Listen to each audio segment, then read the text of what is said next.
He is about 14 foot long, 1,000 pounds, and around 60 years old. And before the action of the show, just a little background about this guy, because a lot of folks will ask us, how did he get here? So Crusher was originally a nuisance-trapped alligator. And what that means is he lived most of his life wild, and at some point the state decided he was a potential for people, pets, or livestock, and had to be removed. So just like any other alligator, he hatched out of an egg, just a little bigger than a chicken's egg. And when they first come out, they're only about 5 inches long. Pretty crazy to think a tiny little gecko can grow up to be a giant modern-day dinosaur.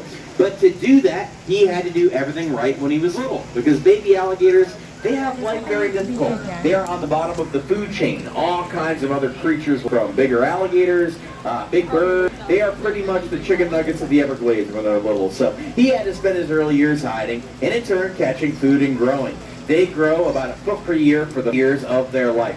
That's the size where they really don't have too many predators anymore. So at his 6th birthday, he was no different. He gained confidence, started wandering around from different waterway to waterway. And about 10 years ago, as an adult, so Crusher is big at this point, found himself on a cattle ranch just a little south of here in Okeechobee, Florida. And the owner of this property realized his little baby cows, his little calves were going missing. He found them off his pond, and he was not happy because cattle are very expensive. So he called the state to get this animal removed. Now, luckily for Crusher, when the trapper showed up and realized how big and impressive this old man was, he did not want to harm him, which again is very lucky for Crusher. Most gators captured through the nuisance program are euthanized and processed for their leather and for their meat. But luckily for him, he got sent to an alligator farm, and then when we heard of his story, we really wanted to bring him here to showcase and educate the public. So when he first arrived, he lived just behind Christian and I in our main gator pond with the rest of our nuisance alligators. When we started doing our alligator feeding show,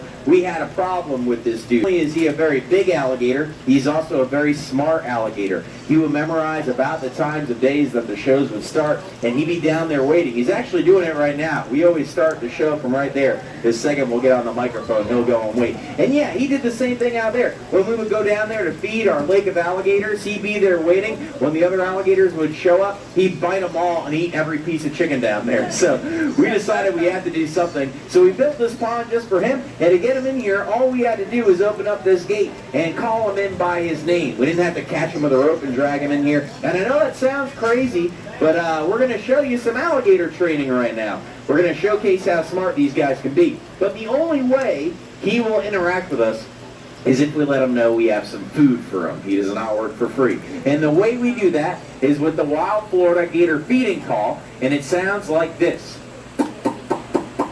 So I do need some help from you guys. On the count of 3, I want everybody to make that popping noise as loud as you can. That will get Crusher flying up out of the water and excited to do the show. So on the count of 3, 1, 2, 3.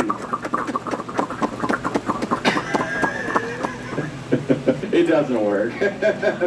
No, it works, but it works best if he knows that food. So thank you. I just have to make sure we appreciate the enthusiasm. Now, Christian is going to try to call him around using that same call and a variety of other visual and verbal cues. But this is amazing right here. This is a 14-foot, 1,000-pound animal, and if this was murky lake water, you wouldn't even know there's a giant apex predator coming on over to check you out. That's one of the reasons alligators and crocodiles have been around since the age of the dinosaurs. They are masters of camouflage, and he has made his way on over to Christian. As you can see, all the sensory organs, the nostrils, eyes, and ears are out on the surface. Now Christian's going to ask him to stand up nice and tall, and he's kind of reaching there, so we're going to wait for a nice calm reaction. Again, he's going to ask him to stand up nice and tall, hold perfectly still, and if he does so in a nice calm way, we're going to reward him with a little bit of food, just like that. Where are you going? That's going to take too long. Just get in there. All right. I know it looked bad, but Christian's got Crocs on. He'll be totally fine. With Christian in the pool, things should get very interesting. I'm sure everybody here knows alligators are a lot faster than people in the water, but this is when Christian has to be his most cautious. When he goes under the water like this, he doesn't understand that we can see him. He is in attack mode, submarine mode, so he's got to mind his P's and Q's here, does Christian. And now that his eyes are above the surface, it looks like he's going to interact with us. Storms tend to really get alligators fired up too. But this is a process known as operant conditioning. It's a simple training technique that capitalizes on natural behaviors. So we ask Crusher 3 very basic things. We're not going to ask him anything crazy like do a backflip. We ask him to come over to us, pick his head up out of the water, and then hold still. At this point in the show, you might be wondering, why is there a Florida man in the pool with an alligator? Well, we do a lot of this right here. This is known as desensitization, just a fancy way of saying getting Crusher used to the touch. That way, say Crusher has an infection on his face, his eyes, his ears, we can ask him to come over, hold still, and apply any vet care, any kind of antibiotics or anything like that, without catching him and restraining him. Christian's even gotten to the point where he can touch the alligator's teeth. Now, that would usually get him to snap down, but again, he sits there patiently waiting on that food reward, just like that. And alligators do have taste buds, they do have favorite foods, and they are very intelligent when it comes to their dinner. They have more taste buds than we do, so Crusher here really loves chicken, and he loves fish. So Christian's going to call him around to this side of the pond. Now, we showed you how that hold command can be used for important things like any medical procedures, but we can also use it to do something kind of dumb. So Christian's going to ask, and he's going to offer up the ham to the alligator. At this point in the show, I have to remind the kids to stay in school. Don't be like Christian. All right. What? Christian thinks you guys look bored. All right. Who wants to see Christian put his head in Crusher's mouth? Yeah! I love it. All right. So for this, Christian's going to call him on over, get him to stand up nice and tall, and oh, that was legitimate. He tried to bite Christian. It is important to know, even though Crusher here is more or less a trained alligator, he is not a tame alligator because there is no such thing. He still tries to bite. But he is in position. Here we go. We're going to give you the count of 3. 1, 2, 3. No, we're just messing with you. Yeah. Yeah, our insurance doesn't let us do that anymore. Not after what happened to Peter, rest in peace. Now, instead of putting his head in his mouth, he's going to put a hat on his head, because who doesn't love fashion? But in all seriousness, this is a great testament to how well-conditioned this alligator is. Don't walk up to an alligator and try to put something on its face, all right? You're going to get your arm ripped off. But look at him. It's even better than my dogs do at home. And again, just like any other man, the best way to his heart is through his stomach. So we're going to let him get, yeah, I'll come at the pool. So what Christian wants to showcase right now is one of the practical reasons for this training. As I mentioned a moment ago, one of the reasons we do this routine with this animal is that way, in the event of a medical emergency, we can administer any vet care we would have to without catching him and restraining him. So we're going to simulate a blood draw right now. If a vet did have to come in here and draw blood from this animal or give him a shot, an injection, how they would do it, alligator on the bottom of their tail all the way down. So I'm going to take my keys.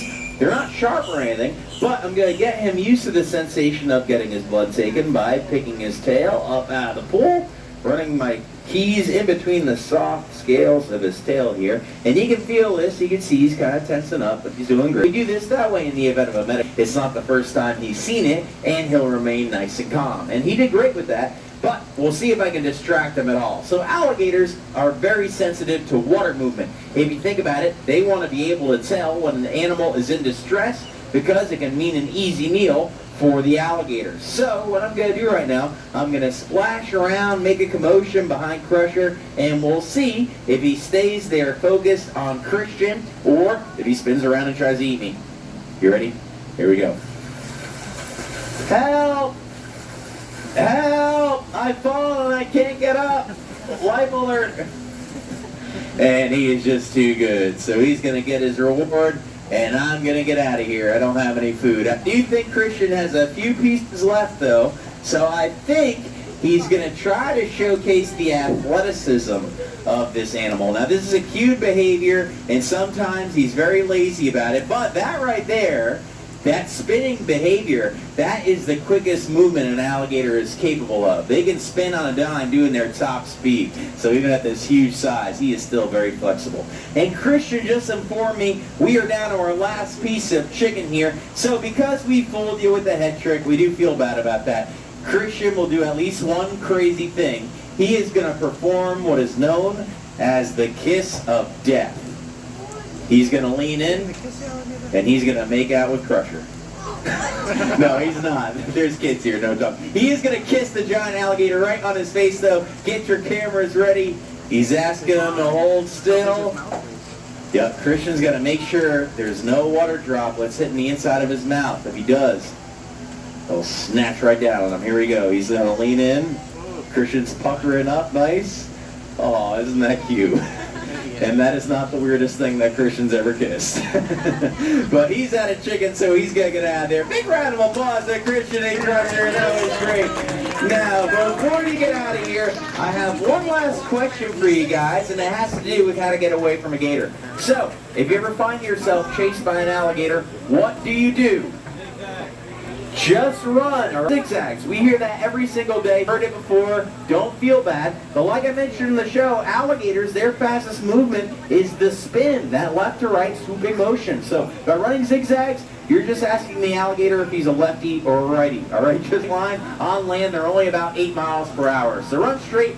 If you're slow, somebody. That works every single time. But again, folks, that does wrap up the show. One last big round of applause to Crusher. He is the star of Wild Florida after all. And we want to thank you guys so much for coming out today. The next show of the day is going to be right down the walkway at 11:30, our alligator feeding show. And it looks like Christian is going to try to get Crusher posted right up front here along the glass. So if you want to take a close look at Big Boy here, Christian's going to get a position nice for pictures and selfies.